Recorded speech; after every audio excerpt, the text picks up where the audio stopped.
tenura means skirt, and the tenura dance is a kind of Sufi folkloric dance which is very common in Islamic countries, especially in Turkey and in Egypt.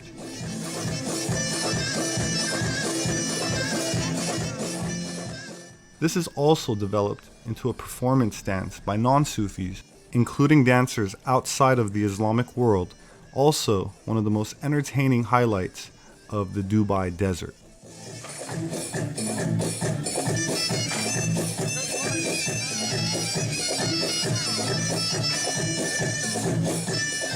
The Tunuri beat is religious in nature, and the dancer's aim is to enter a trance-like state during the performance, which they describe as reaching a spiritual inner purity and being at one with God.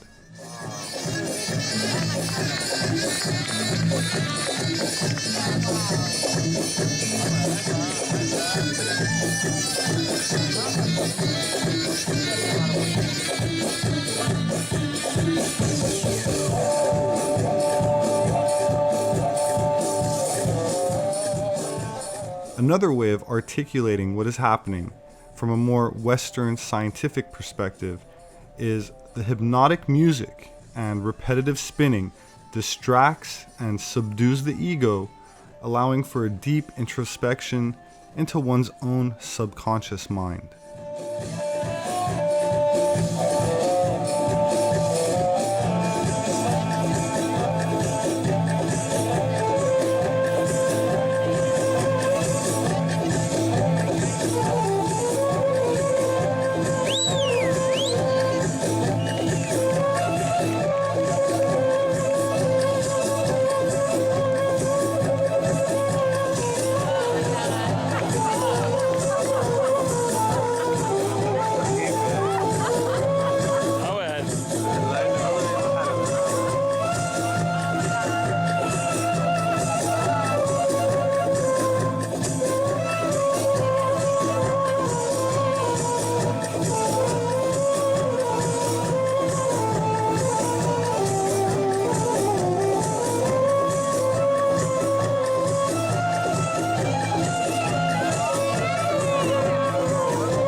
There are various ways of performing the dance where different elements of the tenura stand for various messages. As told, it is a story that connects men to the divine, a dance that refers to the relationship of land and the sky, man and God. Philosophically speaking, the spinning is from the idea that states movement in the world begins at a central point and ends up at the same point. Therefore, the movement has to be circular. The dancer usually removes 4 different skirts during the finale, representing the succession of the 4 seasons. The anti-clockwise movement mimicking the rotational direction around the Kaaba shrine in Mecca. When he turns himself around, it is said that he enters into a trance-like state, trying to become light and ascend into heaven.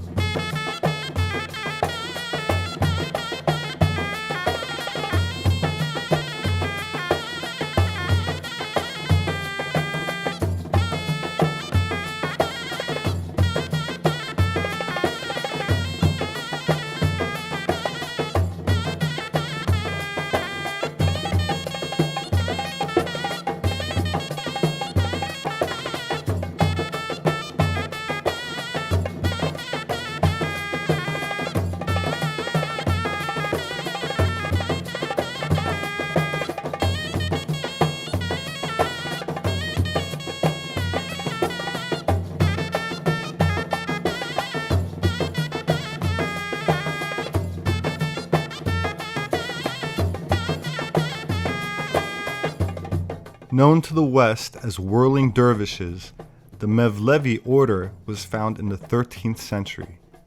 The term dervish literally means doorway. It reflects the ability of the person to be a bridge between two worlds, the materialistic physical and the spiritual or subconscious. They integrate music and poetry into a group trance ritual.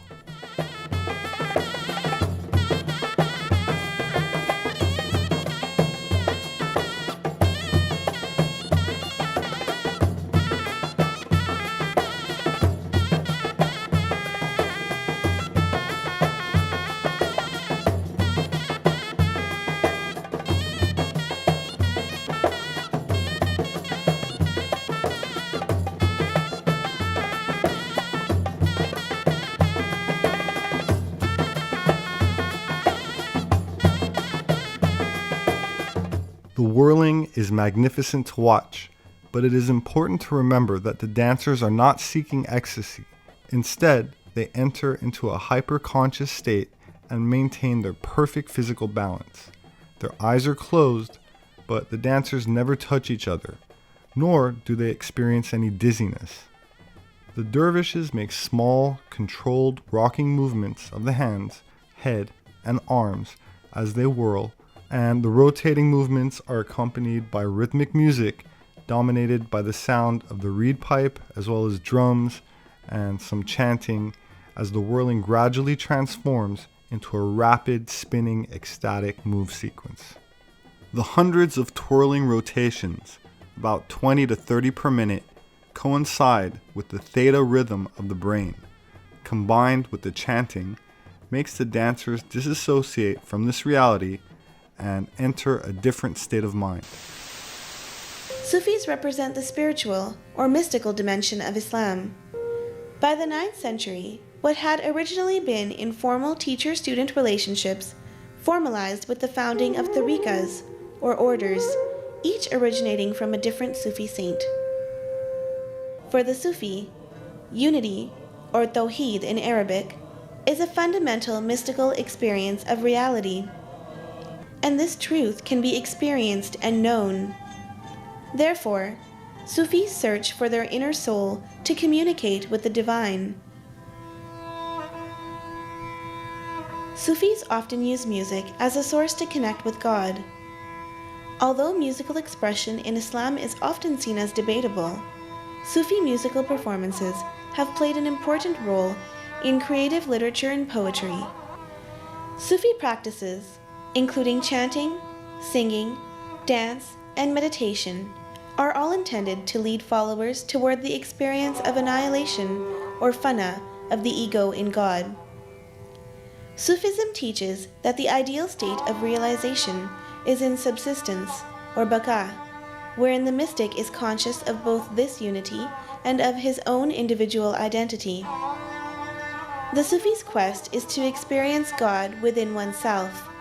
This is often called marifa. What is most essential to Sufism cannot be learned, but can only be reached by personal experience and inward transformation.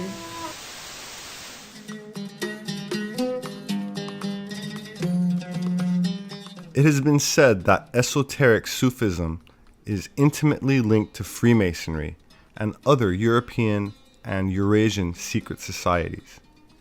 Sabbatai Zevi was a Jewish rabbi who in 1666 declared himself to be the expected Messiah. He was a political failure, having been forced to convert to Islam, but many of his followers also converted, and Sabbatai Zevi has left a legacy in Turkey called the Donme, a sect of crypto or secret Jews who outwardly are Muslim yet practice ancient occult mysticism behind closed doors. I heard about these orgies that they were having between couples together. They do it within the family, even with children and parents involved. They are secret Jews. They always marry among themselves. We know that Dönme had a secret religious life, something between their Muslim appearance and their real Jewish believing. Purim was his favorite holiday. That was the annual wife swappers holiday. It was called Extinguishing the Lights. And by his order, the Jews swapped wives. All over the world, this was not a local phenomenon. Now, all the books say the same thing, that Sabbatai Zevi gained prominence from Iran to Mexico. All over the world, the Messiah was going to come, and he announced the date. And this date, by the way, is significant. He declared he was the Messiah on June 18th of 1666. June, of course, is the 6th month. 18 is 6 times 3, and we don't have to plus 666 is obvious enough. And on that day, all of a sudden, it was the time of redemption, and the Jews could do anything they wanted. You know, his prayer, the prayer that the Jews quoted were, "Blessed be he who permits the forbidden." That was the actual Sabbatai prayer. And the Jews went through an orgy worldwide of, again, the Christians would call it Satanism. Rudolf von Sebottendorff was a German occultist, writer, intelligence agent, and important figure in the activities of the Thule Society, a post-World War I German occultist organization that influenced many members of the Nazi Party. He was a Freemason, a Sufi of the Bektashi order after his conversion to Islam, and a practitioner of meditation, astrology, numerology, and alchemy. In his autobiographical novel, The Rosicrucian Talisman, Sebottendorff distinguishes between Sufi-influenced Turkish masonry and conventional masonry, paying extra attention to the Sufi Bektashi order in regards to their alchemical, sigil, and numerological practices.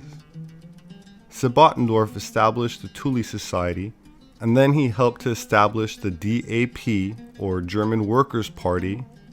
This party was joined in September 1919 by Adolf Hitler, who transformed it into the National Socialist German Workers' Party, or Nazi Party. Sebottendorff later published a book called The Practice of Ancient Turkish Freemasonry, the key to the understanding of alchemy. 1997 was a very important year for the Masons in Turkey. Hidden cameras had allegedly recorded secret rituals held in Masonic temples, which were then broadcast on Turkish television for several days. The secret recordings shocked the Turkish public, as well as Masons who had not yet attained higher degrees. The expose revealed secret Masonic activity largely unknown to the public since the establishment of the first Masonic lodge in Istanbul in 1738. In one clip, new candidates are blindfolded and made to repeat an oath of secrecy. Aykut Erensoy, mesleği elektrik mühendisi. Kenan Ali Akman, mesleği serbest ticaret. Adayların kimlikleri anlaşıldı. Onları içeri aldınız. In another clip, we see what appears to be a ritual performed with only high-level 33rd degree Masons in attendance, where the senior master allegedly drank the blood of a goat which had just been sacrificed, followed by some prayers recited in Hebrew.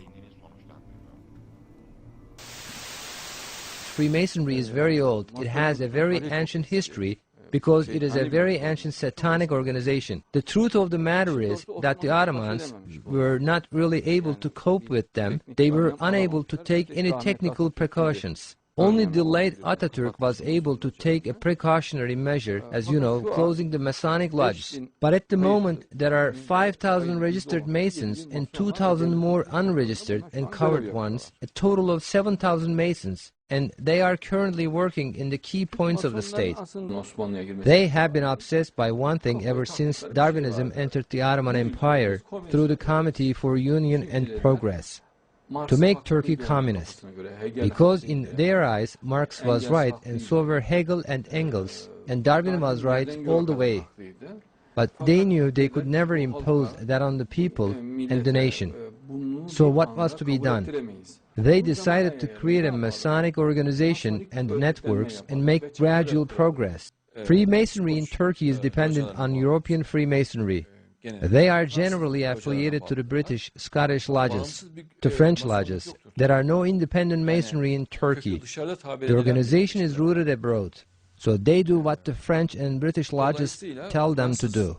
It is they who direct events in the southeast of Turkey.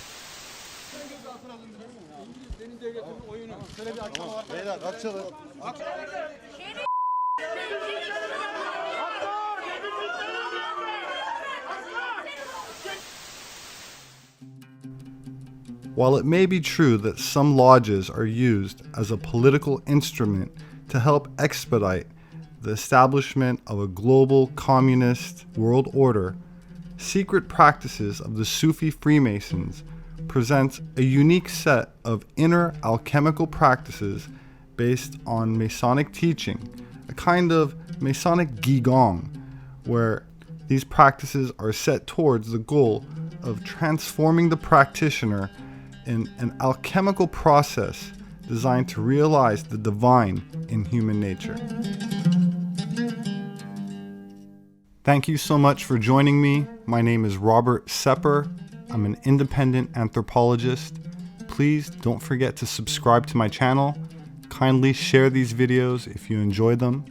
You can find my published books on Amazon.com, and we greatly appreciate your support to Atlantean Gardens, the non-profit organization that makes my work possible. So thank you, have a great weekend, and I look forward to seeing you next time.